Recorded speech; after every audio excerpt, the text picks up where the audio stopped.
শহীদ ইমাম Ayatollah Ali Khamenei মৃত্যুর পর অনন্য নজির তৈরি করলেন মানব জাতির ইতিহাসে। ৪ঠা জুলাই শুরু হচ্ছে ইমাম আয়াতুল্লাহ আলী খামেনেইর দাফন ক্রিয়ার আনুষ্ঠানিক সূচনা। আর এই দিন পৃথিবীর ইতিহাসে প্রথমবারের মতো ৩.৫ কোটি মানুষ এই মহান বীরের জানাজাতে শরীক হতে যাচ্ছে। প্রাথমিক সব অনুমানকে ছাপিয়ে গিয়ে গতকাল অর্থাৎ ৩০শে জুন ইরানের সরকারি কর্তৃপক্ষ সার্ভে করবার পর সর্বশেষ রিপোর্ট প্রকাশ করেছে। শুধুমাত্র তেহরান শহরেই ৩,৪০,০০,০০০ মানুষ জড়ো হতে যাচ্ছেন। পৃথিবীর ৯০টা দেশের রাষ্ট্রীয় প্রতিনিধিরা দলে দলে যোগ দিচ্ছেন শেষ সম্মাননা জানাতে এই শহীদ বীর আয়াতুল্লাহ আলী খামেনেই, যার ৪৭ বছরের বর্ণাঢ্য জীবনে মার্কিন আগ্রাসনের বিরুদ্ধে ইরানকে তথা মানব জাতির একটা বৃহত্তর অংশকে তিনি নেতৃত্ব দিয়েছেন। আপোষহীন মানসিকতায় ইরানকে গড়ে তুলেছে পৃথিবীর এক দুর্ভেদ্য দেশ হিসেবে। আর তার মৃত্যুর সাথেই ইরানে এলো সেই স্বর্ণালী জয়। আমেরিকা সাম্রাজ্যকে মুখোমুখি যুদ্ধে পরাস্ত করে ইসরায়েল রাষ্ট্রের শিরদাঁড়াকে ভেঙে দিয়ে গোটা পৃথিবীতে এখন ইরান জাতি রূপকথা সৃষ্টি করেছে। আর সেই রূপকথার নেপথ্যে আসল যিনি নায়ক তিনি হলেন ইমাম আয়াতুল্লাহ আলী খামেনেই। সুতরাং গোটা পৃথিবীব্যাপী একজন মানুষকে নিয়ে বর্তমানে চর্চা চলছে। তিনি মানুষ হয়ে জন্মেও মানব জীবনের সকল সীমানাকে ছাড়িয়ে তিনি অতিকায় মহামানবের জীবন স্পর্শ করেছেন। তার অটল আদর্শ, নির্ভীকতা এবং মৃত্যুকে হাসি মুখে বরণ করে নেওয়া, এইভাবে যখন সারা ইরানের মানুষের জন্য নিরাপত্তা দেওয়া যায়নি তখন ইমাম আয়াতুল্লাহ খামেনেই নিজে কোনো নিরাপদ জায়গায় আশ্রয় গ্রহণ করেননি। ৮৮ বছর বয়সেও তিনি আমেরিকার বিরুদ্ধে নেতৃত্ব দিয়ে গিয়েছেন এবং মৃত্যু অবশ্যম্ভাবী জেনেও তিনি কোনো নিরাপদ আশ্রয়ে যাননি এবং আমেরিকার বিরুদ্ধে সারা জীবন লড়াই করেছেন। ১৯৭৯ সালে পৃথিবীতে প্রথমবারের মতো ইসলামিক রিপাবলিক গড়ে তুলেছিল ইরান। আর সেই সরকারে আয়াতুল্লাহ রুহুল্লাহ খোমেনির যোগ্য সঙ্গী হিসাবে সঙ্গত দিয়েছিলেন তারই ছাত্র ইমাম আয়াতুল্লাহ খামেনেই। এবং ইমাম খোমেনির মৃত্যুর পর থেকে ৩৭ বছর ধরে একটু একটু করে ইরানকে গড়ে তুলেছিলেন আজকের এই দিনের জন্য। মার্কিন সাম্রাজ্যের সঙ্গে মুখোমুখি যুদ্ধে বিজয়ী হওয়ার সকল রসদ যিনি দিয়েছিলেন তিনি এই আয়াতুল্লাহ খামেনেই। সুতরাং গোটা পৃথিবীতে এই মুহূর্তে আয়াতুল্লাহ খামেনির দাফন ক্রিয়াকে ঘিরে সীমাহীন উৎসাহ, সীমাহীন উন্মাদনা, বাঁধ ভাঙা দুঃখ, শোক এবং গভীর শ্রদ্ধায় এখন পৃথিবীর বিরাট অংশের মানুষ সমবেত হতে যাচ্ছেন ৪ঠা জুলাই তেহরান শহরে। প্রত্যেকে একটাই জিনিস চাইছেন, শেষবারের মতো এই মহান নায়ককে শ্রদ্ধা নিবেদন করা, তার জানাজায় শরীক হওয়া। পৃথিবীতেই প্রথমবারের মতো কোনো একজন মুর্দার জানাজাতে ৩.৫ কোটি মানুষ একত্রিত হচ্ছেন। এক সর্বকালের বিস্ময় হয়ে থাকবে আগামী দিনের পৃথিবীতে। কোনোদিন কোনো মানুষ এত বিপুল সংখ্যক মানুষকে জানাজায় পাবেন এটা আগামী কয়েকশো বছরেও হয়তো অপূর্ণ থাকবে। তাই এই বিরল মুহূর্তের সাক্ষী থাকতে চাইছেন পৃথিবীর অগণিত মানুষ। ইরানের শিয়া সুন্নি নির্বিশেষে ইরানের ৩৪% মানুষ এই জানাজাতে শরীক হচ্ছেন। তাছাড়াও পার্শ্ববর্তী যতগুলো মধ্যপ্রাচ্যের দেশ রয়েছে, এমনকি পাকিস্তান, আফগানিস্তান সহ অগণিত মানুষ এখন ইরানের উদ্দেশ্যে পাড়ি জমিয়েছেন। এখন প্রশ্ন হলো, এত বিপুল সংখ্যক মানুষকে তেহরান শহরে কিভাবে জায়গা দেবে? তাদের জন্য যে বিপুল পরিমাণে খাবার, পানীয় জল, নামাজের জায়গা, লক্ষ লক্ষ গাড়ি যেগুলো তেহরান শহরে ঢুকবে তাদের সুস্থ ব্যবস্থাপনা করা এক বিরাট বড় চ্যালেঞ্জ। ইরান আমেরিকাকে যুদ্ধে হারিয়ে যেভাবে ইতিহাস তৈরি করেছে, এই 3.5 কোটি মানুষের জানাজা যদি সফলভাবে ইরান আয়োজন করতে পারে, সুষ্ঠুভাবে সম্পন্ন হয়, তাহলে মানব জাতির ইতিহাসে এটাও একটা অনন্য ইতিহাস হয়ে থাকবে ইরান সরকারের সাফল্য হিসেবে। ইরান সরকারের পক্ষে পূর্বেই যে শিডিউল ঘোষণা করা হয়েছিল তাতে কিঞ্চিত পরিবর্তন এসেছে। তার মধ্যে সব থেকে উল্লেখযোগ্য, ইমাম আয়াতুল্লাহ খামেনেইর মরদেহ নিয়ে সোজা চলে যাওয়া হবে ইরাকের সেই কারবালার ময়দানে, যে কারবালার ময়দানে ইমাম হুসেইন রাজি আল্লাহ তাআলা আনহু শাহাদাত বরণ করেছিলেন। আর সেই ইমাম হুসেইনের আদর্শকেই বুকে রেখে ইরান লড়াই করে চলেছে এতদিন ধরে। আর ইরানের মার্কিন বিরোধী লড়াইয়ের ঐতিহাসিক বিজয়ের পর এই পবিত্র মহরম মাসেই কারবালার ময়দানে নিয়ে যাওয়া হবে আয়াতুল্লাহ আলী খামেনির মরদেহ।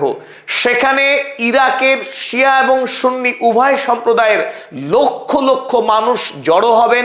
সেখানেও আরো একবার জানাজা সম্পন্ন হবে এই বীর শহীদের। চলুন এবার আমরা দেখে নিই আরো কি কি পরিবর্তন হয়েছে সূচিতে। পৃথিবী চিরকালই বীর ভোগ্যা, বীরের বন্দনা পৃথিবীতে চিরকাল হয়ে এসছে, সর্বকালে সর্বদেশে। গোটা পৃথিবী এই মুহূর্তে ইরান বন্দনায় ব্যস্ত। ইরানের পক্ষে পৃথিবীর 30টি রাষ্ট্রের রাষ্ট্রপ্রধানদের এই জানাজা এবং দাফন ক্রিয়া অনুষ্ঠানে শরীক হতে আমন্ত্রণ জানানো হয়েছিল। অথচ আপনারা অবাক হবেন জেনে যে পৃথিবীর 90টা দেশের রাষ্ট্রপ্রধানরা ইতিমধ্যেই ইরানের সরকারকে ফোন করে, মেইল করে নানানভাবে তারা জানিয়েছে তারা আসতে ইচ্ছুক, তারা অংশগ্রহণ করবে শহীদ ইমাম আয়াতুল্লাহ খামেনেইর এই বিদায় অনুষ্ঠানে। এদের মধ্যে নিশ্চয়ই অন্যতম প্রধান আকর্ষণ হবেন চীনের পক্ষ থেকে শি জিনপিং কিংবা অত্যন্ত গুরুত্বপূর্ণ কোনো মন্ত্রী, ঠিক একইভাবে রাশিয়ার পক্ষ থেকে ভ্লাদিমির পুতিন কিংবা তার প্রতিনিধি। এবং তাৎপর্যপূর্ণ বিষয়, এই তুরস্কের গোটা সরকার এরদোয়ান সহ সমস্ত মন্ত্রণালয়ের গুরুত্বপূর্ণ মন্ত্রী সকলেই উপস্থিত থাকছেন এই জানাজা ও দাফন অনুষ্ঠানে। ঠিক একইভাবে পাকিস্তান সরকারের পক্ষেও গোটা মন্ত্রিসভার অন্যতম সকল সদস্য উপস্থিত হবেন এই অনুষ্ঠানে। তবে এখানে আপনাদের জানিয়ে রাখি, বিদেশি যেসব গুরুত্বপূর্ণ প্রতিনিধি দল আসবেন তারা তেহরানে প্রবেশ করবেন 3রা জুলাই। বিদেশি প্রতিনিধি দলের মধ্যে আমেরিকা, ইউরোপ, এশিয়া মহাদেশের অধিকাংশ রাষ্ট্র থেকেই প্রতিনিধি দল পাঠানো হচ্ছে। এটাও একটা অনন্য ইতিহাস। পৃথিবীর কোন রাষ্ট্রনায়কের মৃত্যুতে তাদের অন্ত্যেষ্টিক্রিয়ায় বা শেষ যাত্রায় পৃথিবীর এত সংখ্যক রাষ্ট্রের প্রতিনিধি দল উপস্থিত হয়নি। এটাও ইতিহাস। বর্তমানে এই মুহূর্তে পৃথিবীর যেখানে মোটামুটি 194টির মতো রাষ্ট্র রয়েছে, সেখানে 90টি রাষ্ট্র ইতিমধ্যেই কনফার্ম করেছে। অর্থাৎ আমরা যখন রেকর্ড করছি আজ 1 জুলাই, 30 জুনের মধ্যেই ইরান সরকারকে কনফার্ম করেছে 90টি রাষ্ট্র। সুতরাং এটা রীতিমতো ইতিহাস। তারপরে 4 জুলাই আনুষ্ঠানিকভাবে সরকারি সূচি মেনে শুরু হবে শহীদ ইমাম আয়াতুল্লাহ খামেনেইর জানাজা এবং দাফন ক্রিয়া। প্রথমেই তেহরান শহরের সবচেয়ে বড় মসজিদ ইমাম খোমেনি মোসাল্লা, এই গ্র্যান্ড মস্কে শুরু হবে জানাজা। তবে আয়াতুল্লাহ আলী খামেনেইর সাথে পরিবারের আরো 4 গুরুত্বপূর্ণ সদস্য যারা নিহত হয়েছিলেন 28 ফেব্রুয়ারি মার্কিন ইসরায়েলি দ্বৈত আক্রমণে, সেই 4 গুরুত্বপূর্ণ সদস্য তাদেরও একই সাথে জানাজা অনুষ্ঠিত হবে এই গ্র্যান্ড মস্কে। তারা হলেন শহীদ খামেনেইর কন্যা বুশরা খামেনেই, তার স্বামী, তাদের 14 মাস বয়সী শিশু এবং বর্তমান ইরানের সর্বোচ্চ ধর্মীয় নেতা আয়াতুল্লাহ মুস্তফা খামেনেইর স্ত্রী। তারা প্রত্যেকেই নিহত হয়েছিলেন ওই 28 ফেব্রুয়ারি। এই 4 পরিবারের সদস্য সহ শহীদ আয়াতুল্লাহ খামেনির জানাজা অনুষ্ঠিত হবে ঠিক এই জায়গাতে। আপনারা ছবিতে দেখছেন এই গ্র্যান্ড মস্কের ঠিক এই জায়গাতে তাদের লাশ শায়িত থাকবে এবং তাদের জানাজা অনুষ্ঠিত হবে। এই সময় তৈরি হবে ইতিহাস। ঠিক এই মসজিদ চত্বরে যেখানে কয়েক লক্ষ মানুষ একসঙ্গে জানাজাতে শরীক হবেন, এই সময় তেহরান শহরের সমস্ত রাস্তাঘাট, সমস্ত মসজিদ, এমনকি সমস্ত বাড়ির ছাদে একই সঙ্গে অনুষ্ঠিত হবে জানাজার অনুষ্ঠান। আজাদি স্কয়ার, ইমাম হোসেন স্কয়ারের মতো গুরুত্বপূর্ণ জায়গাগুলো নিশ্চিতভাবেই সেই সময় মানুষের ঠিক ঠিক করবে। এই 3.5 কোটি মানুষ একসঙ্গে জানাজাতে শরীক হওয়াটা গ্রিনিচ ওয়ার্ল্ড বুকে রেকর্ড তো বটেই, আগামী কয়েকশো বৎসর ধরে এই ইতিহাস অক্ষত থাকবে। সেই সময়ে শুধু তেহরান শহর নয়, গোটা দেশে জানাজা অনুষ্ঠিত হবে। মানুষ ইরানের যে প্রান্তে থাকুন না কেন, এমনকি ইরান সহ প্রতিবেশী প্রায় সমস্ত রাষ্ট্র যেখানে শিয়া সম্প্রদায়ের মানুষ বেশি করে বসবাস করেন, সেই সমস্ত মহল্লায় জানাজা অনুষ্ঠিত হবে একই সঙ্গে। স্বাভাবিকভাবে এখানে একটা কৌতূহল তৈরি হচ্ছে, ইমাম আয়াতুল্লাহ আলী খামেনির জানাজা কে পড়াবেন? ইসলামিক রীতি অনুযায়ী মুর্দার বড় পুত্র সন্তান জানাজা পড়াবেন, এটাই দস্তর। যখন বর্তমান ইরানের সর্বোচ্চ ধর্মীয় নেতা শহীদ আয়াতুল্লাহ আলী খামেনির সুযোগ্য পুত্র তিনি এই জানাজা পড়াবেন বলে সরকারিভাবে আভাস দেওয়া হয়েছে। তবে এও জানানো হয়েছে তিনি শেষ পর্যন্ত জানাজায় উপস্থিত থাকতে পারবেন কিনা সেটা এখনো সুনিশ্চিত করা হয়নি, কারণ তার স্বাস্থ্য এবং নিরাপত্তা বিষয়ে বেশ কিছু প্রশ্নচিহ্ন এখনো থেকে গেছে। সুতরাং তিনি যদি অনুপস্থিত থাকেন, সেই ক্ষেত্রে ইরানের একজন গ্র্যান্ড আয়াতুল্লাহ তিনি এই জানাজা পড়াবেন, আর সেই গ্র্যান্ড আয়াতুল্লাহকে নির্বাচন করবে ইরানের অ্যাসেম্বলি অফ এক্সপার্ট, তাকে মনোনয়ন দেবেন। কারণ এই জানাজা পড়ানো সত্যি গর্বের বিষয় হবে তার জন্য, তিনি একটা ইতিহাস তৈরি করবেন। আর এই জানাজা শেষ হবার পরেই আয়াতুল্লাহ আলী খামেনির মরদেহ ঠিক এখানেই শায়িত থাকবে ৪ তারিখ এবং ৫ তারিখ। দেশের সাধারণ মানুষ যারা তেহরানে জড়ো হবেন তাদের প্রত্যেককে দেখার সুযোগ করে দেওয়ার জন্যই 2 দিন ধরে রাত 8টা পর্যন্ত প্রদর্শন করা হবে শহীদ আয়াতুল্লাহ আলী খামেনির মরদেহ। তারপর 6 তারিখে আরো যাতে বৃহত্তর মানুষ আয়াতুল্লাহ আলী খামেনিকে শেষ দেখা দেখতে পারেন, তার জন্য ইরানের গুরুত্বপূর্ণ 2টি স্কয়ার, ইমাম হোসেন স্কয়ার, অপূর্ব নান্দনিক ভাস্কর্য রয়েছে যে স্কয়ারে, এই ইমাম হোসেন স্কয়ার থেকে ঠিক 10 কিলোমিটার দূরে অবস্থিত আজাদি স্কয়ার। এই আজাদি স্কয়ারে এসে শেষ হবে প্রসেশন। 10 কিলোমিটার ধরে শহীদ ইমাম খামেনির মরদেহ নিয়ে একটা পদযাত্রা অনুষ্ঠিত হবে, আর সেই পদযাত্রাতেও 1 কোটির অধিক মানুষ পথ হাঁটবেন বলেই অনুমান করা হচ্ছে।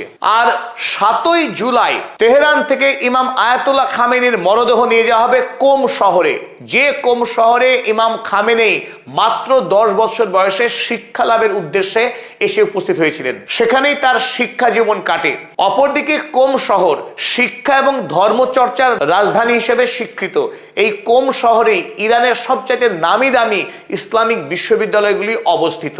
এই কোম শহরের জামকারান মসজিদের সবচাইতে সিনিয়র যিনি ইমাম সাহেব, তিনি আরো একবার জানাজা পড়াবেন শহীদ আয়াতুল্লাহ আলী খামেনির। আর কোম শহর থেকে আয়াতুল্লাহ আলী খামেনির লাশকে উড়িয়ে নিয়ে যাওয়া হবে ইরাকে সেই কারবালা ময়দানের উদ্দেশ্যে। আর এটি একটি বড়সড় পরিবর্তন, যেটা পূর্বে ইরান সরকারের পক্ষে কিন্তু জানানো হয়েছিল না। কিন্তু কদিন আগেই আপনারা জানেন ইরানের বিদেশ মন্ত্রী সৈয়দ আব্বাস আরাগচি তিনি ইরাক সফর করেন এবং ইরাকের বিদেশ মন্ত্রীর সঙ্গে দীর্ঘ আলোচনায় ঠিক হয় যে আয়াতুল্লাহ আলী খামেনির জানাজা কেবলমাত্র ইরানের মধ্যে সীমাবদ্ধ থাকবে না, তা প্রতিবেশী ইরাকেও নিয়ে আসতে হবে। এই সিদ্ধান্তের পশ্চাতে একটি বড় কারণ এই যে ইরাকের শিয়া সম্প্রদায়ের যিনি নেতা, সব থেকে সিনিয়র নেতা, তিনি জোরদার দাবি জানান সৈয়দ আব্বাস আরাগচিকে যে আয়াতুল্লাহ আলী খামেনি কেবলমাত্র ইরানের সম্পদ নন, তিনি গোটা মুসলিম বিশ্বের বিশেষত শিয়া সম্প্রদায়ের নেতা।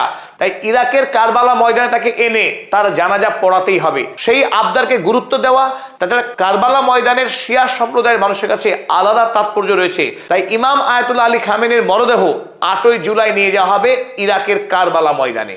শুরুতেই তার মরদেহ নিয়ে যাওয়া হবে নাজাফের ইমাম আলী শ্রাইনে। আপনারা দেখছেন অপূর্ব সুন্দর ভাস্কর্য এই মসজিদে প্রথমে নিয়ে আসা হবে, তারপর এখান থেকে নিয়ে আসা হবে সেই ঐতিহাসিক কারবালার ময়দানে, যে কারবালার ময়দানে যুদ্ধে মৃত্যু হয়েছিল হযরত মুহাম্মদ সাল্লাল্লাহু আলাইহি ওয়াসাল্লামের দৌহিত্র ইমাম হুসাইন। সেই কারবালার ময়দানে আরো একবার জানাজা সম্পন্ন হবে ইমাম আয়াতুল্লাহ আলী খামেনির। অবশেষে কারবালার ময়দান থেকে তার মরদেহ উড়িয়ে আনা হবে মাশহাদ, যেটি আয়াতুল্লাহ আলী খামেনির জন্মস্থান। সেখানে ইমাম রেজা শ্রাইনে কবরস্থ করা হবে ইমাম আয়াতুল্লাহ আলী খামেনিকে 9ই জুলাই। সুতরাং 4 তারিখ থেকে শুরু হওয়া জানাজা এবং দাফন ক্রিয়া যে অনুষ্ঠান, সেই অনুষ্ঠান শেষ হচ্ছে 9ই জুলাই এসে 6 দিন ব্যাপী রাষ্ট্রীয় মর্যাদায় সমাহিত করা হবে ইরান তথা বিশ্বের একজন কালজয়ী ধর্মীয় তথা রাষ্ট্রীয় নেতা ইমাম আয়াতুল্লাহ খামেনি তার মৃত্যুর 132 দিনের মাথায়। এই মুহূর্তে পৃথিবীর প্রতিটা মানুষের একটাই চাওয়া, যিনি পৃথিবীতে এত বড় লড়াই করেছেন তার লড়াইয়ের নিশ্চয় সৃষ্টিকর্তা তাকে পুরস্কার দেবেন এবং জান্নাতুল ফিরদাউস নসিব করবেন এই মহান মানবকে। এর সাথে আমাদের এই আলোচনা শেষ করছি। সকলকে জানাই আমাদের আন্তরিক কৃতজ্ঞতা এবং ধন্যবাদ।